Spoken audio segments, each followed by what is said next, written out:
Okay, welcome to the Office of Undergraduate Research Education Series. Today's presentation is the Introduction to the Institutional Review Board, or the IRB, and our speaker is Gary Henderson. Today is a virtual event and it's being recorded, so please mute yourself and turn off your camera to ensure the best experience. And if you have any questions, please use the chat feature, or you can unmute when you're invited by the speaker. And we love to have everybody fill out an event evaluation form. Here is the QR code, but we especially want the UROP scholars to complete it so you get credit for attending the event. The mission of the Office of Undergraduate Research is to facilitate and promote undergraduate, student, faculty, collaborative research, and creative works in all disciplines throughout the University of Utah campus. In recognition that excellence requires diversity, we pursue this mission through equitable programming and that promotes diverse representation and social justice. We acknowledge that this land, which is named for the Ute tribe, is the traditional and ancestral homeland of the Shoshone, Paiute, Goshute, and Ute tribes. The University of Utah recognizes and respects the enduring relationship that exists between many indigenous peoples and their traditional homelands. We respect the sovereign relationship between tribes, states, and the federal government, and we affirm the University of Utah's commitment to a partnership with Native nations and urban Indian communities through research, education, and community outreach activities. And I'd like to introduce today's speaker, Gary Henderson. He's the operation manager for the IRB. Yeah, thanks for having me. Thank you guys for being here. Such a cool program, and I salute you for coming and learning about research in different ways. And so as Shelley mentioned, my name's Gary. I work as an IRB operations manager at the University of Utah Institutional Review Board. And so, I did some research as a student at the U of U, but I primarily do some administrative things at the IRB. And so I say that in that I am a contact. We'll talk about what an IRB is and all the things today, but I recognize that your research kind of careers will likely go into the future, and to know what an institutional review board is and that we're here is a good thing. But when you come across your future research projects, I'm here to help as long as with other IRB staff. And so just keep that in mind, knowing that in the future, when you interact with the IRB, you have people to help you along. It's not like you need to remember everything in our presentation today or anything. So feel free to unmute and ask me questions throughout at any time. That'd be fine. So here are the objectives. So in the next 45 minutes, I'll just go over kind of a foundation of where human subject research protections have come from. Then we'll go kind of from macro to micro. We'll start talking about more specific to your IRB, the University of Utah Institutional Review Board. And then at the end, I just want you to become familiar with the resources that you have to help you navigate any future research projects that may be considered human subjects research. And we'll talk about that and what that means. So in order to accomplish that, here's kind of the outline. We'll talk about the historical foundation of where institutional review boards come from. We'll talk about the University of Utah's mission and composition at the IRB. Then we'll talk about what IRBs do, the University of Utah IRB approval for research and the resources. So first, we'll dig into the historical foundations of human subjects research protections.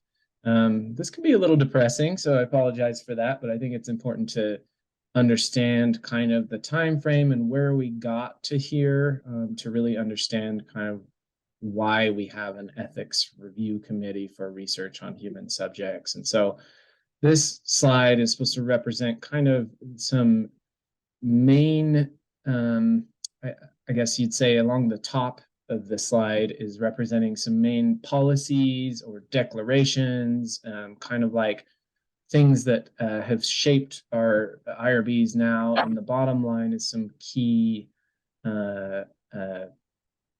studies that had some ethical problems that have kind of led to where we're at now. And so we'll talk about them a little bit, just so you have an idea of where we're coming from. So you may have heard of, this is one of the most famous unethical research studies called the Tuskegee syphilis trial, or Tuskegee Guatemalan syphilis study. So this study was done back in, as you can see, it started in 1932 and it lasted almost like 50 years.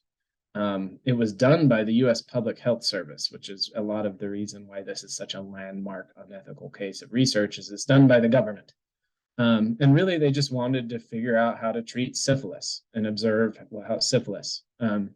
So that was the objective. There were a lot of unethical elements to this, but they targeted a specific population of Black men. The majority, or a little more than half, had syphilis, which was common at the time. And you know, about 200 of them didn't have syphilis. They were told they were been treated for bad blood. And so a lot of the unethical elements, they're kind of hard to stomach. There's no informed consent. They were told they'd be given free medical care, meals, burial insurance, because a lot of people had short lives at that time with syphilis. And then they said that the study would go on for 6 months, and it went on for over 40 years. And then after funding was pulled away, the study continued without being treated. So a lot of obvious unethical issues going on with this study. One of the major ones is in 1947, they found a treatment, an effective cure for syphilis, which is penicillin, and they did not go back to these participants that had syphilis or maybe got syphilis on the trial and offered treatment. So just like a landmark case on how not to do research because of all these unethical moments. And so you'll see a trend here. So that was from 1932 here in the United States, went to 1972 until it was done. Similar time frame as the Nazi experiments, right? From 1941 to 44. I think everybody knows that the Nazis aren't touted as being an ethical kind of organization, but when it comes to human subjects research, they did a whole lot of research in these concentration camps. The populations were prisoners within the camps. They did a lot of different experiments, exposing people to mustard gas to see how long they could handle it. High altitude, where they take them in altitudes that they couldn't handle, just to see how long they could handle it before passing out. They infected people with malaria. This picture here is disturbing, but where they're exposing people to hypothermia. So like some really heart-wrenching experiments. I don't think we need to even talk about the ethical issues, as you can imagine. I mean, there's no informed consent. They're exposing them to harm without any sort of benefit. There were a bunch of deaths. So no consideration for participants in this case. And so that comes to the first big kind of discussion about human subjects research ethics. The Nuremberg Code came out of the Nuremberg trials. This is where the doctors that did all these Nazi experiments were on trial in Germany. And it came out from that trial, came out the Nuremberg Code, which set up, I won't go through these in detail, but 10 set of human subjects research ethical principles that would allow for permissible medical experiments, okay? And you'll see the 10 there are things like consent. It needs to yield good results for society. We try to avoid unnecessary physical harm. All the things you might think of as intuitively the right way to conduct research started here in 1947. So really not that long ago. I know it feels like a long time, but that's really in your parents' lifetime, likely. Around the same time, 1948, so the year later, the Declaration of Geneva came out. This is the World Medical Association. So now you have the World Medical Association coming out with really like a declaration for medical professionals. And it essentially was a way of, it's kind of like an oath. So when you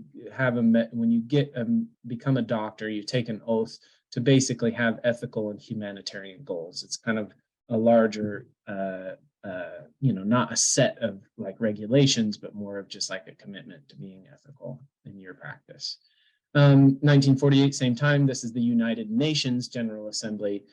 came out with the Declaration of Human Rights. And this is not specific to research, but just general human rights and ethics with humans, which was an important document and used in, actually a lot of constitutions used a lot of the framework for this.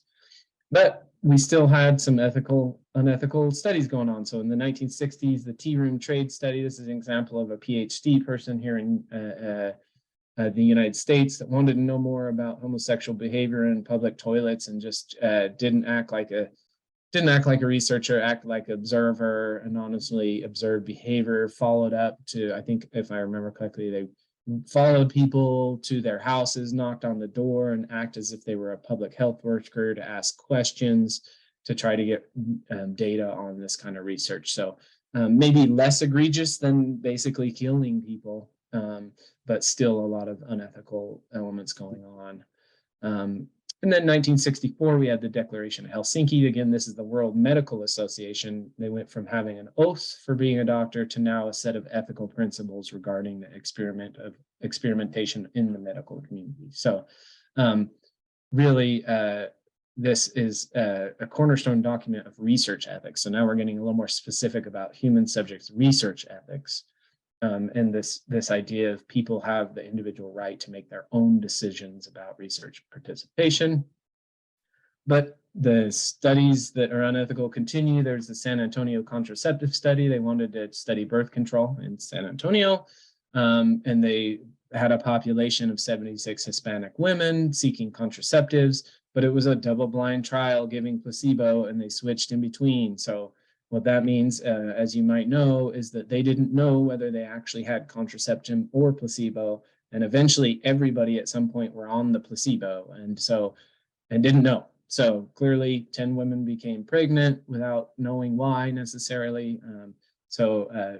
Super unethical for all those reasons.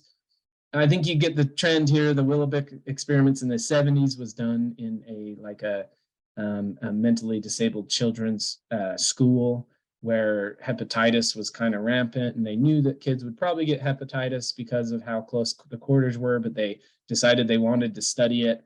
They didn't get full informed consent, or in this case, parental permission, and they were doing a lot of coercive things. So again, the 70s, not long ago. So in 1979, the US came out with the Belmont Report. This was done by the National Commission of Protection of Subjects of Biomedical and Behavioral Research, which now is the Department of Health and Human Services.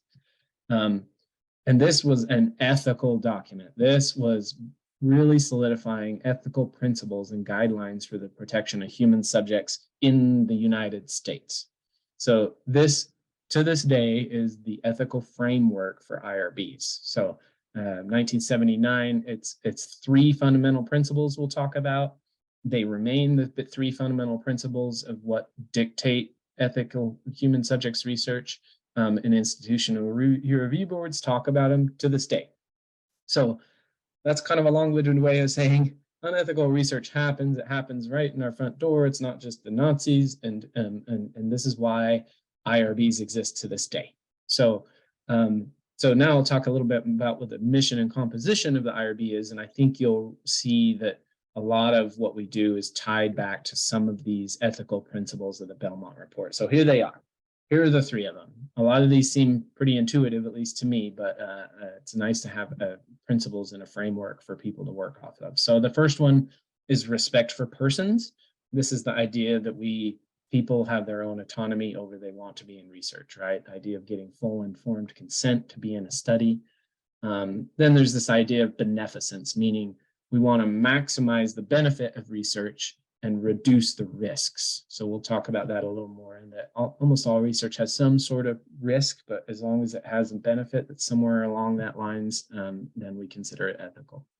And then lastly, this idea of justice, and that those bearing the burden of being in a research study should also receive the benefit. So if you think back at some of those cases we talked about where they're targeting vulnerable groups, whether that's Hispanic women searching for contraceptions or prisoners in the Nazi trials, these are all people bearing the burden but never actually getting the benefit of whatever they discovered within that research study. So these are the 3 main principles that still dictate today. So as I go through this presentation and talk about kind of more policy, and what IRBs do and what makes an approved research study, you can almost tie everything back to these 3 ethical principles.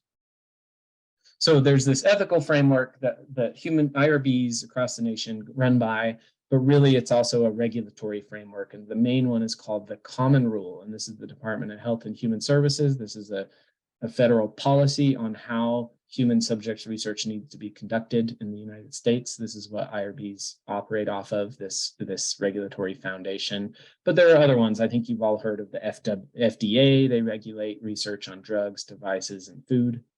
Then you've probably heard of HIPAA, which is your protections of medical records. That's a part of the regular foundation at University of Utah, since we have a medical campus as well. And then at the University of Utah, we have a VA hospital affiliate, and Department of Defense research goes through there. So there are some other regulatory guidelines for research under that wing. And so IRBs have this ethical framework that delivers kind of the overarching idea of what an institutional review board does. And then we have these regulatory frameworks as well. So here's the mission of the IRB. It's the first one is it's, as you can imagine from those initial slides, it's really to protect the rights and welfare of human subjects in research, or human participants. So we're here to protect the participants in research, right? And then the secondary kind of mission is to oversee compliance to these regulations that I just went over, and policies. So in that sense, we're also, the IRB is tasked with protecting investigators and study teams, and you as student researchers, and also the institution as a whole, to make sure we're compliant with these regulations. But they are very tied together, and that if you're compliant with the regulations, we can assure that human subjects or human participants are protected and their rights and welfare are considered. That's the mission. And this slide is supposed to show, okay, so what types of research are under the IRB oversight or IRB purview? And this might seem pretty intuitive, but it kind of gets granulated in the definitions. But if you have a human subject and you're doing research, you need IRB review. So obviously there's a lot of research on there that's not on human subjects, whether that's mouse models or even just data and things that aren't related to humans. But if it's a human subject in research, it's IRB purview. And here's how we define it. This comes straight from those regulations. They call it a human participant if it's a living individual about whom the investigator conducting research obtains data through interaction or intervention with that individual, or you have identifiable private information. So a couple key terms here is it says living. So it has to be a live person. Someone that's deceased wouldn't need IRB oversight for research on them. But then it's about if you're interacting or intervening, and that can be as extensive as some sort of investigational drug and as minimal as a survey. You're doing an interaction with someone. But it's important to also know that this means if you're doing research on data that is identifiable and private about a person, that is also considered a human subject. So even if you're not interacting or intervening, it might be a human subject depending on the data that you're analyzing. And then this is their definition of research: a systematic investigation, including research development, testing, and evaluation designed to develop or contribute to generalizable knowledge. So I'm sure you've all written research papers at some point in your undergrad so far, or will soon. You do a literature review, you do your research study, and then you try to make claims that are generalizable based on, doing literature, finding a gap in the knowledge, and trying to contribute to that gap. So that's the idea of what research is, which is sometimes hard to determine when you want to do a survey to figure out what type of food people want at your class meeting or something. You're not trying to, it might be a human participant getting data, but you're not doing research because you're not trying to contribute to generalizable knowledge. So there's some gray area on whether a project would meet these two definitions. And we can always help you determine if you have a project and you're not sure if it's a human participant research that would require IRB oversight. But that is essentially what IRBs review, this type of studies. If there's a human participant and it's research according to these definitions, the IRB oversees that. So here's the composition of the University of Utah IRB. This slide's a little outdated, but we have 7 panels. So when I say a panel, an institutional review board is made up of scientists, and non-scientists and community members that review these research studies. We call them a panel. It's a committee of these individuals. They meet at least once a week. We meet more than once a week on kind of smaller panel meetings. We have over 100 IRB members. Again, those can be scientists, non-scientists, community members, stuff like that. A lot of them are made up, though, of University of Utah faculty and students and some community members. We have 7,000 active studies, which seems low to me now. This is a little outdated. We have a lot of research that happens at the U. And then we're the IRB for these other kind of ancillary institutions that aren't directly related to University of Utah, like the VA healthcare system, Primary Children's Hospital, and those kinds of things. So it's a big operation, a lot of research at the U of U. It shouldn't be surprising. We're a research academic center. So I put this slide in here to explain that, a lot of people say IRB when they're actually referring to a larger human research protection program. So there's the IRB review that operates off of these ethical principles and these policies, but we also have a whole program that includes HIPAA privacy review, conflict of interest review, any other ancillary reviews. There's also state laws and institutional requirements that we look over. So this is all kind of neatly in one package that we'll talk about.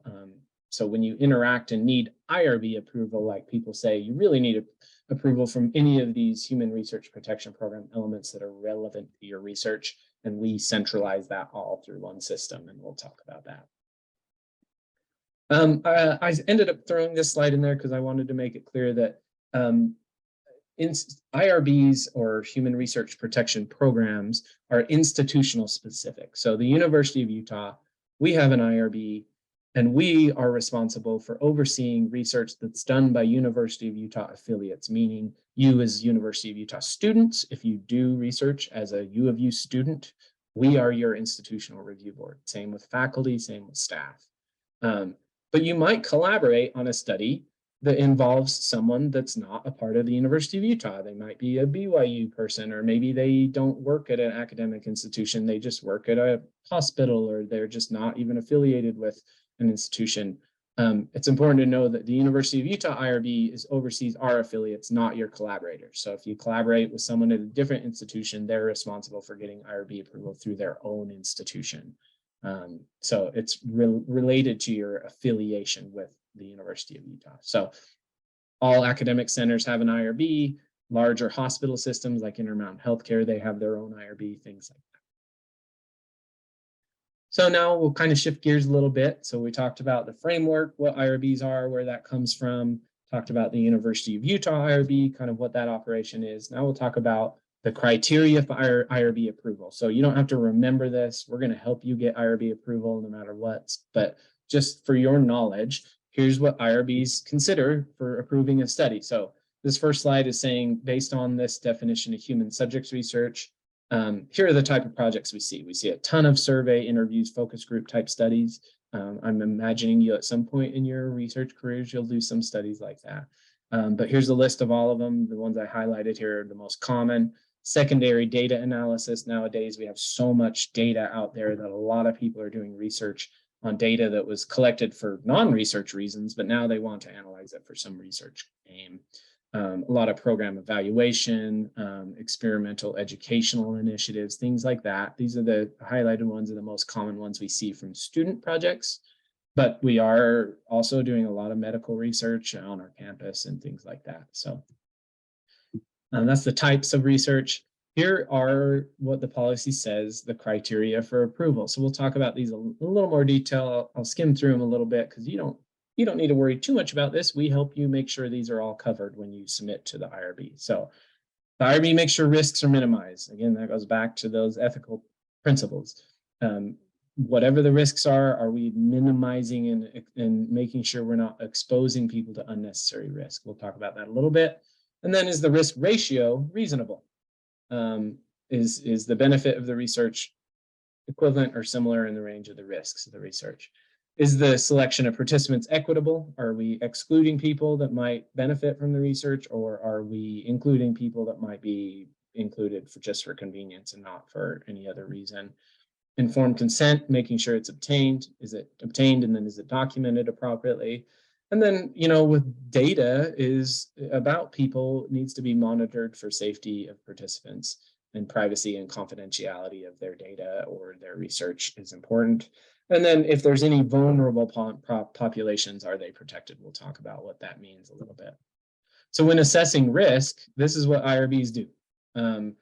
It's quite simple. It's either minimal risk that we determine every study either gets a determination of minimal risk or greater than minimal risk. And this is how they define it in the regulations. So if the probability or magnitude of harm or discomfort anticipated in the research are not greater than or ordinarily encountered daily life or during performance of routine physical or psychological tests, considered minimal risk. Anything more than that, greater than minimal risk, okay? So we have a lot of greater than minimal risk studies, and we have a lot of minimal risk studies. Most student projects are considered minimal risk. Still means you need IRB approval. It just changes kind of how we approve it and kind of the extent of the policies. So we'll talk about that a little bit. Every study gets one of these, minimal or greater than minimal. Then we talk about the risk-benefit ratio. Okay, so now here are the risks in the research. They might be greater than minimal risk, but is the benefits reasonable to those, right? And so the IRB deliberates this a lot, but most of the time it's predetermined within a research study. But this idea of, okay, this study's not very risky, but and the benefits might not be that great, but maybe that's okay. Or, you know, participants are very risky with this study, but, you know, the benefit of understanding something might be really high as well. So we make sure that ratio is somewhere in an ethical, reasonable area. And then I talked a little bit, mentioned vulnerable populations. So the regulations have kind of a set of populations that are considered vulnerable that need additional kind of protections. I think you can intuit that children or neonates are a part of this group, fetuses, prisoners, as mentioned, obviously they're susceptible to coercion and things like that, but we still want to do research on prisoners because we need to know more. Decisionally impaired adults, things like that, we have to consider, like, can they fully do informed consent? And if they can't, what do we need to do to make sure they're still included in research they might benefit, but we're making sure they have a decision in the process.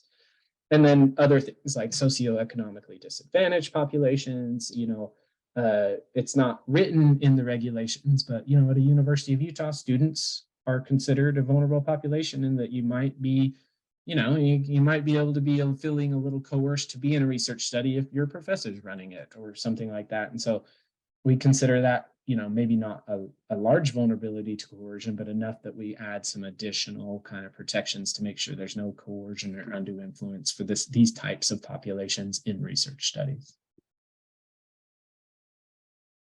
This slide here is illustrating the levels of IRB review, okay? And so, again, you don't need to know this. The IRB does this for you, but it's something that might be helpful to understand a little bit. And this is all related to the risk level of the study, whether it's minimal risk or greater than minimal risk. So as this slide shows, the first idea is this idea of non-human subject research. So if it doesn't meet the definitions that we went over as a human subject or research, then it's not a human subject research. It doesn't need IRB review. It doesn't mean you can go willy-nilly and do your research without considering ethics, but it just means it doesn't need a formal IRB review and approval.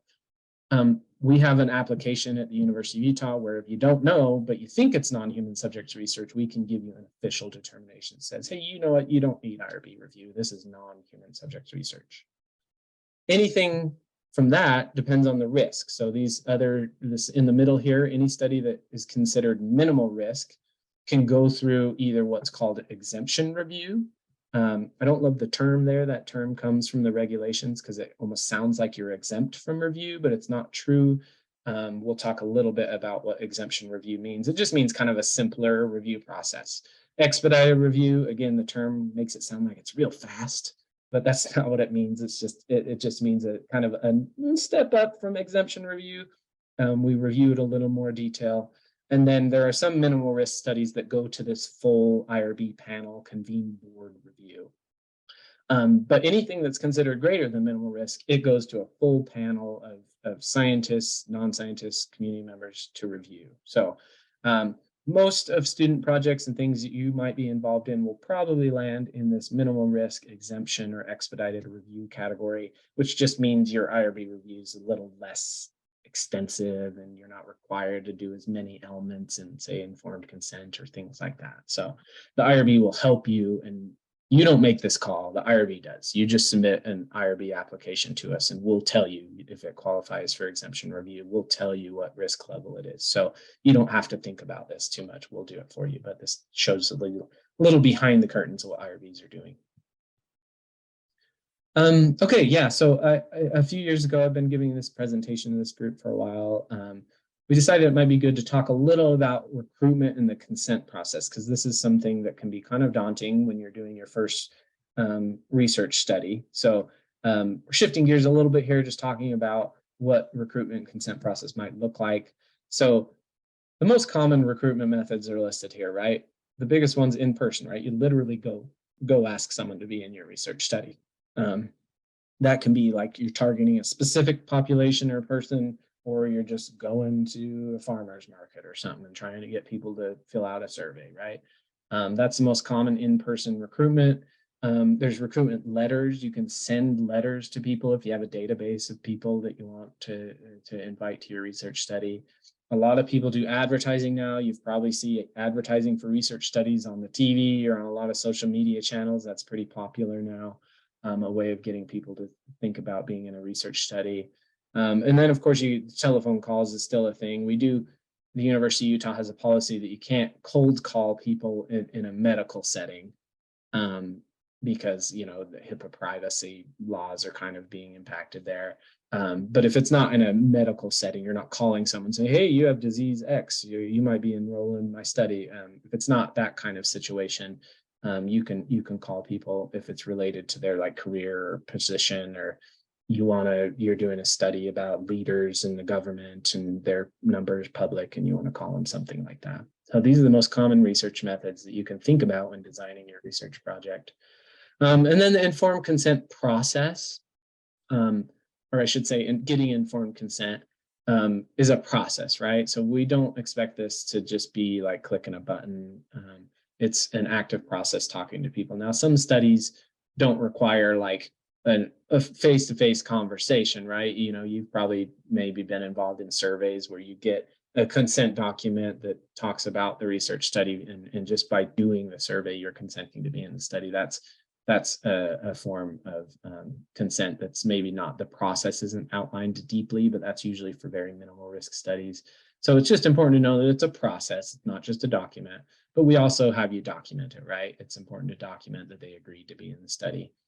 This idea of waivers, that's a term the IRB uses when the gold standard, and we'll talk about this, is to get consent and document it. But sometimes, depending on your study, you might apply for a waiver, meaning consent or the documentation of consent aren't feasible or reasonable for your study, and you can waive that requirement. And the IRB can help do that. There are required elements of consent. We have a lot of guidance. We'll talk about it. They're literally you need to say this thing in every consent process. And so it's kind of force-fed in a way to design your consent process. And I'll show you the resources you have when you get to this point in your research careers. And then if there's any special considerations about your study, right? If you're enrolling a population that doesn't speak English, we need to consider a translator, or maybe even translating the consent document. If it's a study that's particularly risky, that's kind of a big decision, we want people to have extra time to think about it, discuss with their family, friends, that kind of thing. So informed consent is a process. There's documentation, but it depends on the study, right? Okay. So as I mentioned, the kind of gold standard and what IRBs expect is that you have a process with someone, and then you also have a consent document, and you get that document signed saying, hey, yeah, I agree to be in your research study. There is this idea of getting a waiver of the documentation part. And so that means you might have a cover letter on your questionnaire, or you might talk to someone briefly over the phone, or something where you're not getting a physical signature on a document, but you're still going through a consent process and having them agree to be in the study. And then there are some studies that waiving the idea of consent altogether is a possibility. And we see these a lot. Most of the time, it's like secondary data analysis, right? Where you're analyzing human subject data, but you don't have any meaningful or feasible way to get consent. And the IRB can grant a waiver of consent in that case. And then, of course, we want to make sure that their privacy and confidentiality of that data is really robust. So these are the 3 areas of how you can document consent. Most student projects, this idea of waiving the documentation and just having a cover letter on a survey, or just going through a script before you do a focus group, something like that is the most common that we see. And I threw an example of a cover letter here to show you that it can be 1 page. It's not like this extensive thing, right? So this is an example of a cover letter for an interview, meaning that, you give someone this consent document, talk about it a little bit before your interview, and you might not obtain a physical signature. You got a waiver of that documentation element of consent, but you still went through a process and gave them some 1-page cover letter. So that's all to say, don't get too scared about doing a consent document. It can be short and sweet in a lot of cases, and we have a lot of guidance for you to make these when you're at that point. Here's a waiver of consent. Okay, so as I mentioned, a lot of times this is usually when you're analyzing data that's already been collected, so you're not actually intervening or interacting with someone where you could do a consent process. You're just analyzing human data. And the study must be minimal risk and to waive consent. You must justify why it's not practicable to get consent. And then, of course, we make sure the participants' rights and welfare are protected, and we ask a researcher straight up, how are you going to make sure that happens?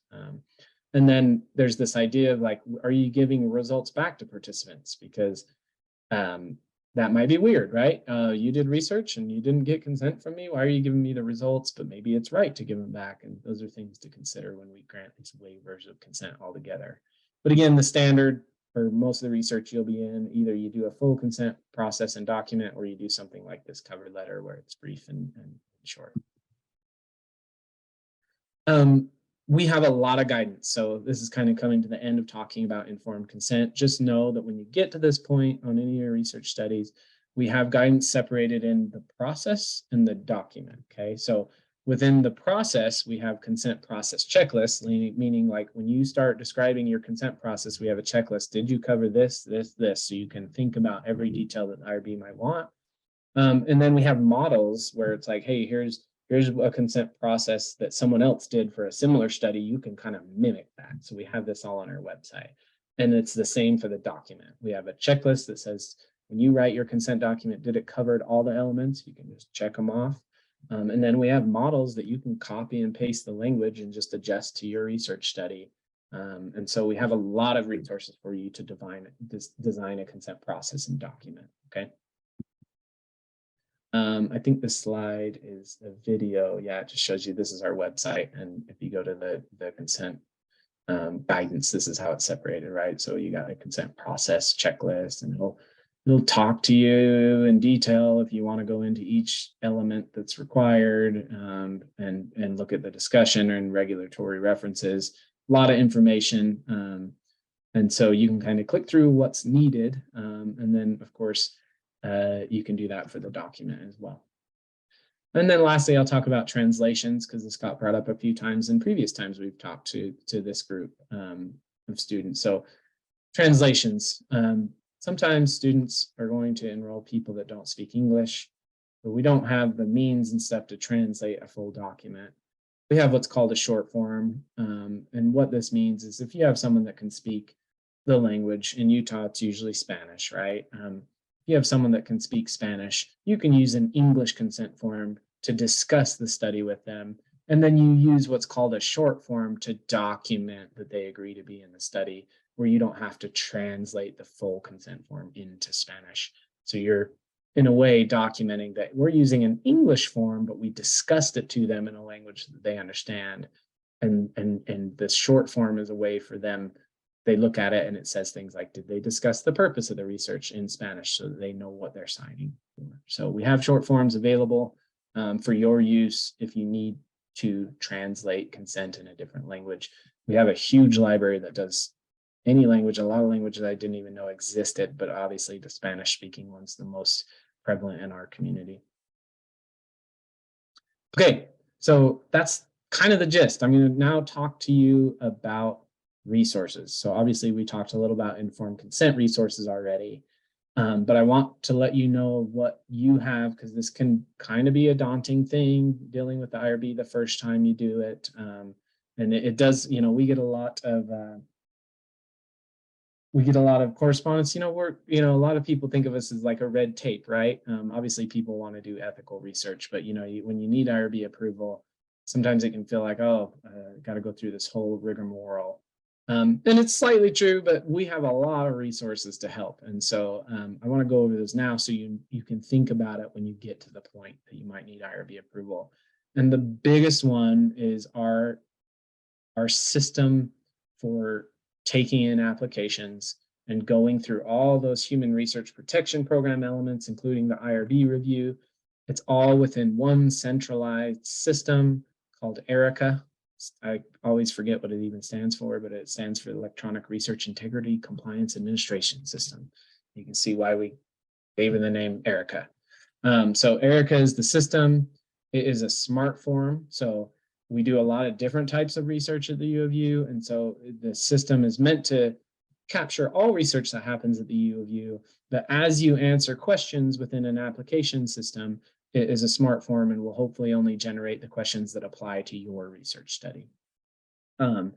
If a page pops up based on your answers and it doesn't seem right, it's probably because you maybe answered a question differently. So it's a smart form in that way. It's really centralized. This is something that is somewhat unique to the University of Utah that's really nice, is that all you have to do is submit one application and it'll go through any of those ancillary human research protection program elements that are required. You don't have to think about, oh, do I need to do a new application for the conflict of interest review? It's all centralized. There's a whole lot of help text.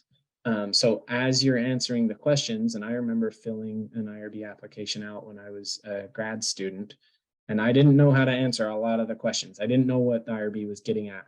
So there's a lot of help text and there's a lot of links to guidance on our website to help you understand. So I always recommend, if you need to get IRB approval, feel free to get into the system and start chipping away at any point and use all the help text and guidance. By starting an application, it doesn't mean you ever have to submit it. You could go in there and mess around just to learn. And you don't need to submit it to the IRB until you're ready. So the correspondence through this ERICA system is sent through your email, whatever email you get from your University of Utah ID or the CIS kind of login. It'll correspond through that. And then there's a place to attach documents and things. So you know, it's not just a application system where you're clicking yes, no questions. You can also attach references and documents and your consent document, things like that. So ERICA's awesome. It can feel a little intimidating at the start, but dig in there, look at all the guidance and help text whenever you need, because I think it's really helpful to go through this process. Here's another slide to show you where ERICA is. The Institutional Review Board website. We just have this IRB ERICA online, and you just log in using your UNID password like you do any other system at the U of U, like the CIS login. Here's what the front page looks like. I think, yeah, here we have another slide that shows you when you start a new application, you go to IRB and there's this button here that says create a new study application. So it's, you know, the application system. Dig in there. By creating a new study, you can save it, come back to it later. And like I said, you could never submit it to the IRB, or you could submit it at a later date. So feel free to dig in there when you're curious or ready to start the process. So I don't want to go into this in a lot of detail for sake of time, but also because I don't want to scare you that it's this giant study application. The boxes in red here are what we ask for every study, like the sections of an application. We're going to ask you introduction, background, kind of references, questions. We're going to ask where the study location is, which is almost always at the University of Utah, but we'll ask you what department, because if you're in a department that's a medical campus, it requires some HIPAA review, things like that. We're going to ask you directly, what are the participants in your study? And then that's where we deliberate if there's vulnerable populations and additional considerations that might need to be made. And then there's a study information page where you talk about basically like a timeline of exactly how your study will go. We ask you directly, what are the risks and benefits of your project? And then we talk about data monitoring and resources and responsibilities and things like that. So I will say you probably won't feel 100% confident filling out all these the first time you do it, but just know that we have a team to help you so you can take a stab at it, and we'll help you get it to a point where it's ready to be approved. Okay, so here's what the process is. So this says PI on this slide. A PI stands for Principal Investigator, which really is just a term for whoever's running the study. That could be a student, it could be you. If you're doing a study, you're the PI, okay? The PI submits the application. So again, you can create an application at any point, but there's a little button when you're ready to hit that submit button. This is what happens once you hit submit. You submit it and it goes to a pre-review of IRB staff. So I help manage a team that does pre-reviews. So there are people like me on the other end of your submission to review your application to get it up to a point where it can be approved and go through one of those review processes, either exemption review, expedited review, or convene board review.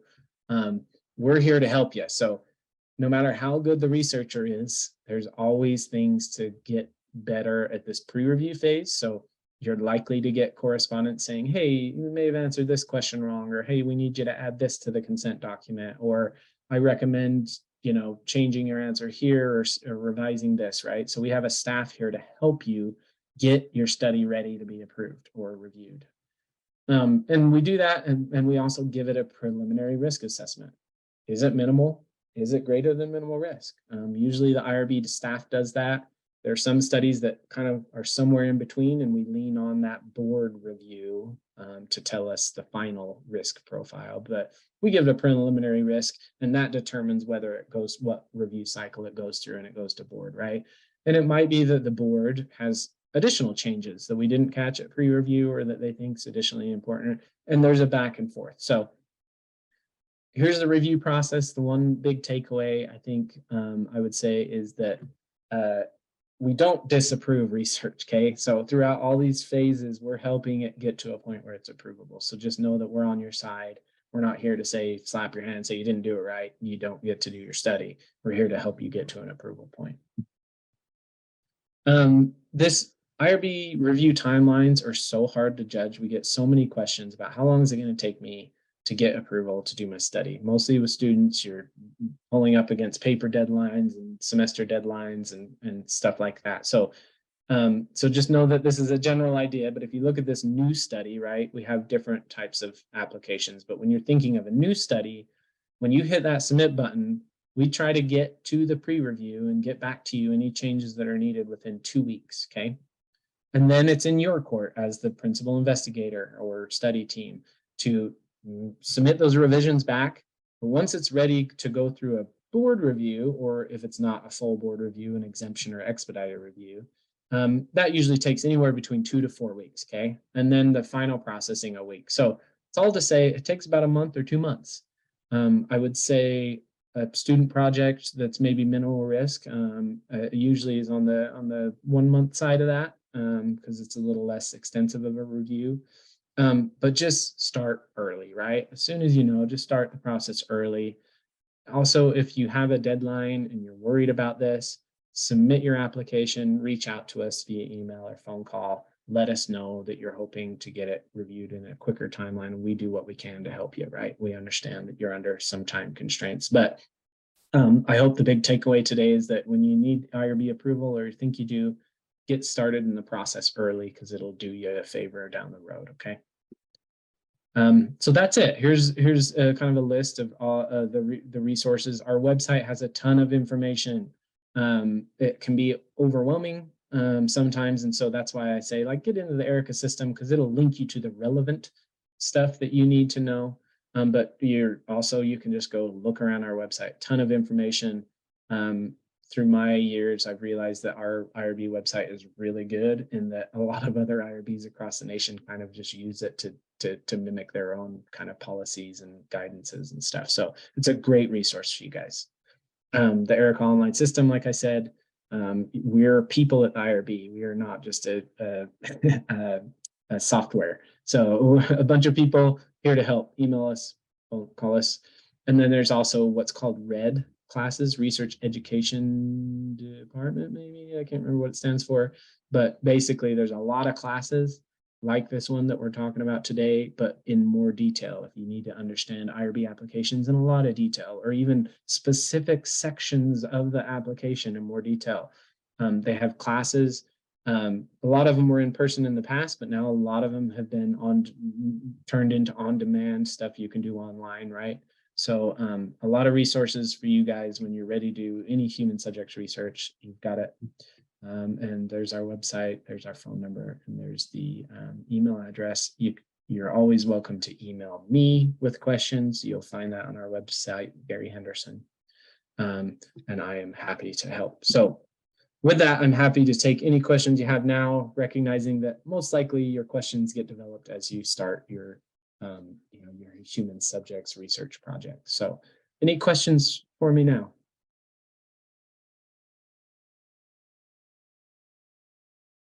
Okay.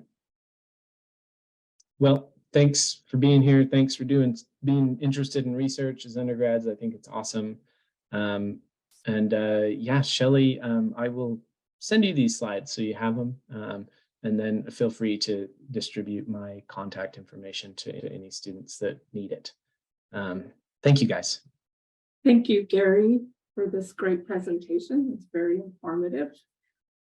We would love everyone to fill out an event evaluation. Here's a QR code. I will put I'm sending it in chat right now, the link to it, and especially the UROP scholars in order to get credit for attending this.